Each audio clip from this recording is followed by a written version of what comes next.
Repairing your air sprung cell mat. Make sure you know where the leaks are. The repair procedure is completed with a fully deflated mattress. Make sure that your mattress is free of any soapy residue and is completely dry. Lay your completely deflated mattress out on a clean, smooth surface. Make sure the area immediately around the leak is clean and free of any residue. Pick the appropriately sized repair patch from those supplied with your mattress. Peel the adhesive backing from the 3M patch and carefully place over the top of the leak. Make sure that the fabric of the mattress underneath is not creased or wrinkled.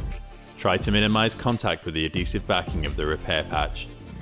Lightly smooth from the center to each edge of the repair patch to remove any air pockets that might have formed. Leave for at least 5 minutes. If the mattress is still deflating, hopefully not, you'll need to go back through the steps to identify further leaks.